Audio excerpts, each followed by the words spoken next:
Sanibonani sizwe sikamthwakazi silamukela njalo kwesinye isiqephu sethu sezindaba kumsakazo we-Citizens Movement Radio. Namhla kungolwesithathu zili-12 kuLwezi ngomnyaka ka-2025. Indaba lizethulelwa ngikhethiwe Chuma. Ngesikhangele kwezigijima phambili namhlanje, yibubi obumgceke kusho umongameli uChamisa lapho esola uMnangagwa ngokuthunjwa kwabantu sokwedlulisile. Ukwenqaba yikho sokumele kwenzakale kusho uMkhwanazi. Inkethabetshabe kwezomthetho lapho uMagaya ephiwe isibambiso kukanti uMatsibaba beshanduko lokho ebhadla ejele. Nanzi indaba zethu ngokugcweleyo.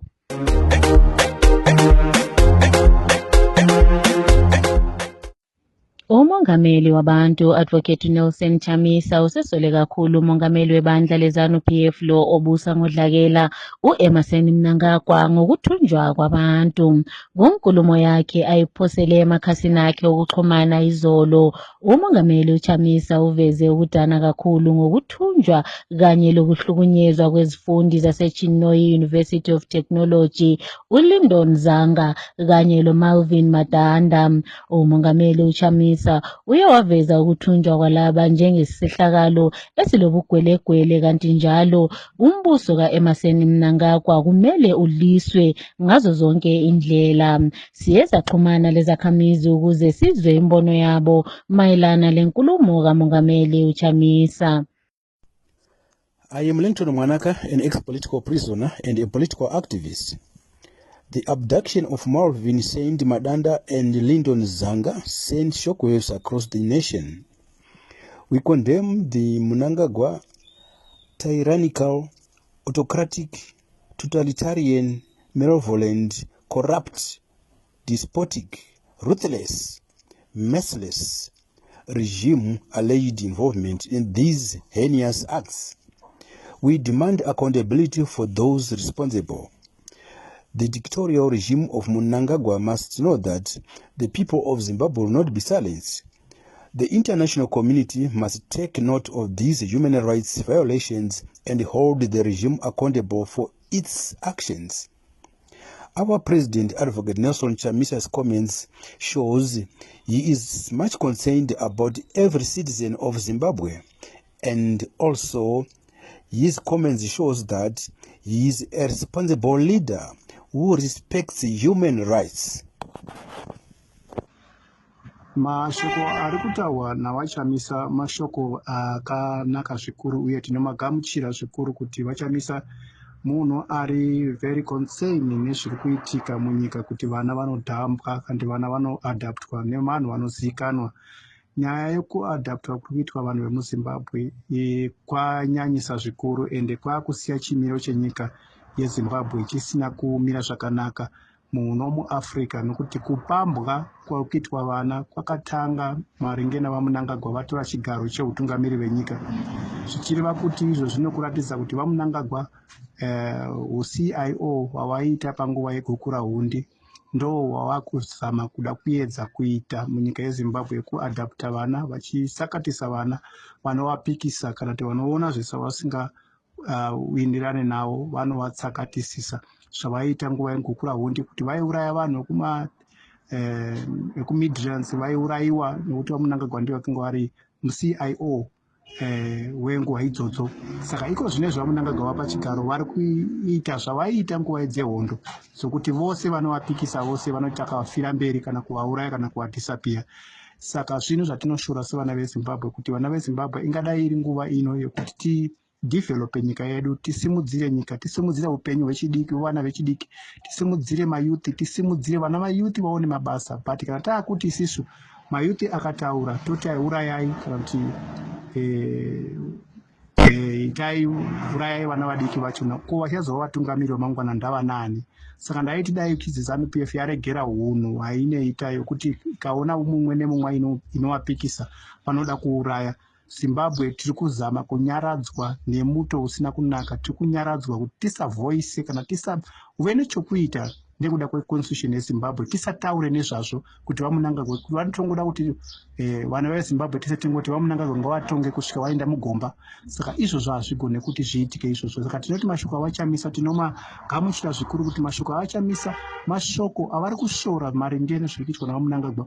Vamunangagwa haasi munhu anodiwa nevana vezimbabwe. Ndosaka muri kuona vari kuedza zvese pavanokwanisa kuti vasaende kumaelection nokuti vanoziva kuti zvavari kuita zvese hakuna mwana wezimbabwe anozvisapota. Dzimwe nyika dzinoti dzakaenda kumaelection, kana apera maelection todevelopa nyika yedu, totsvagira vana vadiki vari kutsvaga mabasa. Asi kuZimbabwe tinongoramba tiri mupolitics tichiurovana tichiita masvimba mugotsi, mapurisa achiudzwa zvokuita, uye ane bato raakarerekera. Asi makaona kuti mapurisa anofanira kushandira munhu wese wemuZimbabwe. Kana taenda kumaelection ngatisiyei zvepolitics, toita development, toita zvatakavimbisa vanhu vaitivhotera, toita zvinhu zvatakavimbisa vana veZimbabwe, toita zvinhu zvatakavimbisa mayuthi, toita zvinhu zvatakavimbisa vana mai. But kana taakuti tinongoramba tiri mupolitics tichiurayana sakatidzana, iyo zvanhu just have a look, vana vaya vakapondwa miri wese, mwana vari kurwara, vanhu vari kurwadziwa zvikuru. But topaunoona hurumende ichiti we are in a democratic country. What do you mean if you say you are in a democratic country? Muchiuraya vana venyu vachazova vatungamiri venyika yemangwana. Saka tinoti mashoko avachamisa tinomatambira zvikuru kuti vamunangagwa ngavaregere unhu hwavo kuti vana veZimbabwe tinoitwa nhapa munyika yeZimbabwe. Thank you very much. Kusenjalo usomlomo webandla eliphikisayo uPromise Mkhwananzi usevumelane lenkulumo kamongameli uChamisa yokulwisana lokubusa ngodlakela kuka-Emmerson Mnangagwa, lokhu athe sekudlulelwe isikhathi. Lo wayethungamela iThajamuka uthi izakhamizi sesifikile isikhathi sokuba benqabe umbuso ka-Emmerson Mnangagwa lo obusa ngodlakela. UMkhwananzi uyawangezelela ngokuthi ukuthunjwa kanye lokuhlukuluzwa kwabantu okwenziwa ngumbuso ka-Emmerson Mnangagwa kusenza amacala ebantwini lekuphileni kwabo. Ake sizweni okaMkhwananzi ekhuluma. umongameli uPresident Nelson Chamisa wethuleke amazwi esithi yena uqinisa ke uZulu waseZimbabwe ukuthi kufuze siqine sibanga silwa ke le ndaba yokuhlukuluzwa nokuthunjwa kwabantu jamile lapha eZimbabwe. Sibona abantu bayahlukuluza, bathunjwa, bayenziwani, including abantwana besikolo ke eChinoizi ukuthi abathunjiwe, bathotshwa, babhuqwa ngemboma, singakwazi bachayelwani abantwana besikolo. Sithi lokhu kumele kuphele. Njalo labo ke abakwenzayo, abathunywa ukwenza lokho, kufuze babanjwe, bagwetshwe ke umgwetsho onzima kakhulu, bahlale emajele ukuze sikwazi ilizwe lethu. Abantu bayahlonipha ke amalungelo abanye abantu bayahlonipha imithetho yelizwe. Isiphathamandla sebandla eliphikisayo uStephen Sarkozy Chuma usesole kakhulu ukuqhubeka kokuvalelwa kwesiphathamandla sebandla eliphikisayo uGodfrey Karembera, lo owaziwa ngokuthi ngumatsibaba beshanduko. uChuma uthi kuyethusa ukuba lo owetheswa amacala okudlwengula kanye lokukhwabanisa uye waphiwa isibambiso izolo enkantolo ephezulu, kukanti umatsibaba beshanduko ulokhu evalelwe phakathi ngenxa yokuba wakhuluma ngenkohlakalo. Ake sizweni okaChuma ekhuluma. Yes, this is a clear travesty of justice when you look at it from the perspective that Prophet Walter Magaya, who is being accused of huge crimes like rape and fraud, has already been given a bail, yet was arrested after Mazbabawa Shanduko was arrested. And when we also look at the crimes that Mazbabawa Shanduko is being accused of, Mazbabawa Shanduko is being accused of inciting violence, but we know very well that Mazbabawa Shanduko was not inciting violence, but he was raising awareness to the issues to do with the constitution, where it is clearly states that the president must serve 2 terms, and he was also speaking about issues to do with the corruption inside Emmerson Mnangagwa's so-called Second Republic. So in terms of the good of the community, in a normal country, Mazbabawa Shanduko was supposed to have been granted bail way back, because the issues that he is being charged of are good when it comes to advancement of Zimbabwe as a country. Then on the other hand, the issue of bail is a constitutional right which must be granted to every citizen. And yes, Magai must also have bail because this is in line with his constitutional rights. And so is Mazimbabwe Shanduko. He must also get bail in line with his constitutional rights. So we appeal to conscience, we appeal to the authorities so that they grant Mazimbabwe Shanduko bail because it is his constitutional right. Ukusenzo esiveza ubuntu lokubambana omela iKhariba edale lephalamende umhlonitshwa uShane Kwangwaba ephelekezela ngomunye asebenza laye olilunga ledale lephalamende emela omama esabelweni saseMashonaland Central umhlonitshwa uMutha Mrombetsi. Izolo baye bayahlanganyela emngcwabeni kowesifazana owanyathelwa indlovu wabhubha kuvike phelileyo. uGloria Konde wanyathelwa indlovu kanti njalo kwenzakala lokhu phambi kwabantu bakhe ababili ngesikhathi besiya enkonzweni ngensonto. Uye wabekwa emathuneni kwelezwimba. Ake sizweni umhlonitshwa uKwangwaba ekhuluma. Yesterday we traveled all the way to Murombedzi Zvimba, Chief Madzorera area, as we went to attend the burial of a long-serving member and a former workmate, Madam Gloria Konde, who was trampled down by an elephant at the Kariba Heights T junction on her way to attend a church service. She was accompanied by children and one grandchildren, and it's unfortunate that she made the fate. As an honorable member of Kariba, I was accompanied by Honorable Mutha Mrombetsi, proportional representation for Mashonaland West, Engineer Honorable Mangwa, Member of Parliament for Chinhoyi constituency. The burial was attended by people from several sectors who came all the way to pay their last respect to Madam Konde. Women-wildlife conflict is something that we always talk about. Kariba is one of the zones that are affected by such cases, and as honorable members will always advocate in Parliament for the quick approval of the Wildlife Amendment Bill, which seeks to try and compensate or to give some sort of assistance to the bereaved families who will be attacked by the wild animals. Isiphathamandla sebandla eliphikisayo esabelweni seMatabeleland South umhlonitshwa ubekezela Maplanka usethe uhulumende webandla leZANU-PF akathumbi kodwa izakhamuzi kodwa uyaphambanisa into zonke kwezomkhonomi ezibalulekileyo. Uye wathi uhulumende kaEmmerson Mnangagwa uyatshontsha imali yomphakathi ekahulumende, lokhu akwenza ngokunika amathende kuhulumende lapho yena enguye ungqungquthela kwakho konke kanye lokutshontsha izimbiwa zelizwe okwenziwa izizalwane zaseChina. Uye wakhala kakhulu ngenxushunxushu ekhona kugatsha lwezemfundo kanye lezempilakahle lapho athe uhulumende kumele aqaphisise ilihlo khona kulokuthi abethumba abantu labo abakhuluma ngokuhlupheka kwabo. Isinotho esedlula bonke kuzwekazi le-Afrika u-Aliko Dangote ufikile elizweni namhlanje lapho akhangelele ukuba asungule ezamabhizinisi.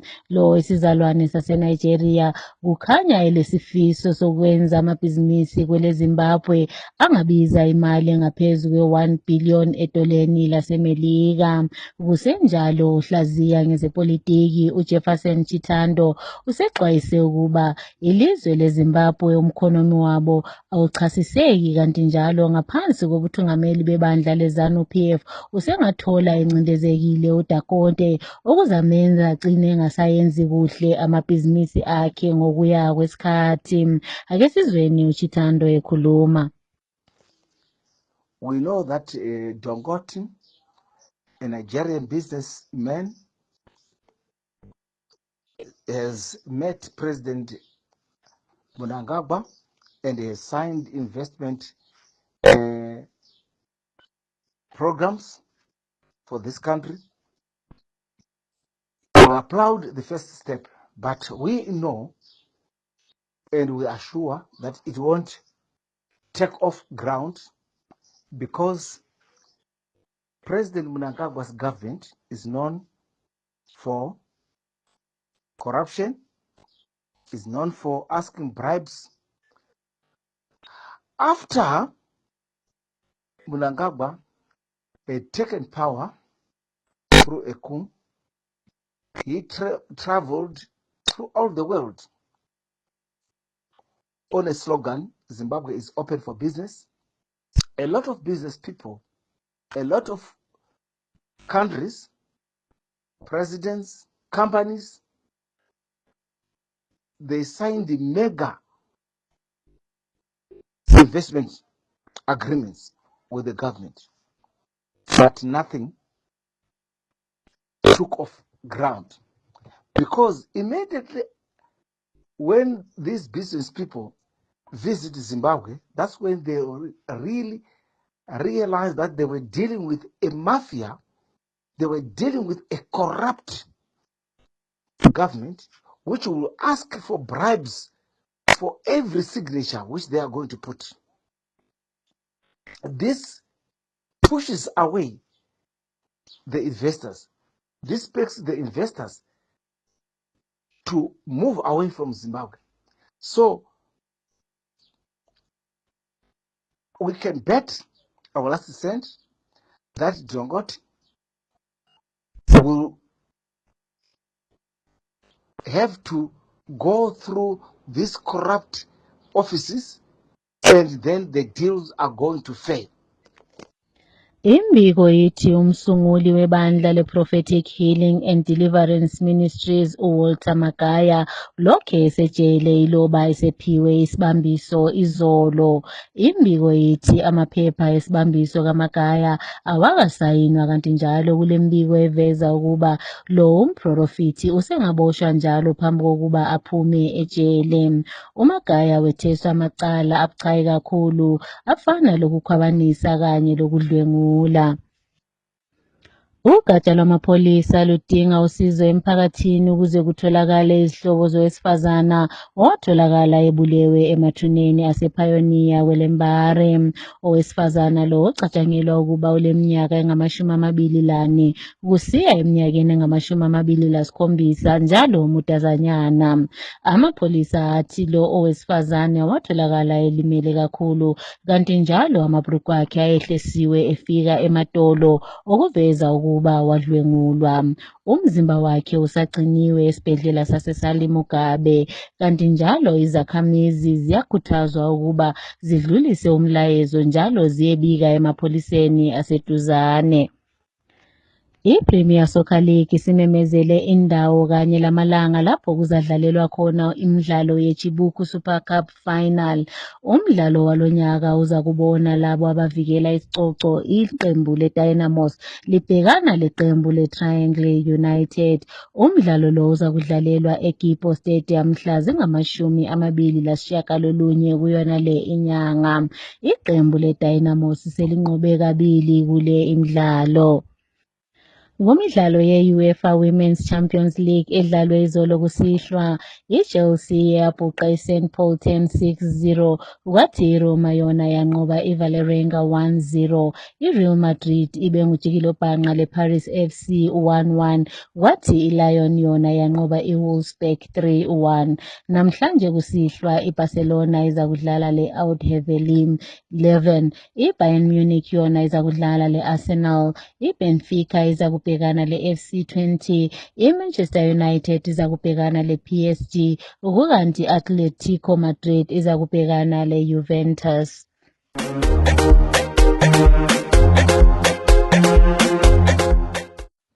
Ukuziphetha lezi ndaba kumsakazo weCitizens Movement Radio nanze bezihamba phambili. Yibubi obusegcekeni kusho umongameli uChamisa esola uMnangagwa ngokuthunjwa kwabantu. Ukwenqaba iyo indlela kusho uMkhwananzi. Inkethabethabe kwezomthetho njengoba uMagaya ephiwe isibambiso kukanti uMatsibaba Beshanduko ulokhu ebhadla ejele. Siziphetha lapha lezi ndaba.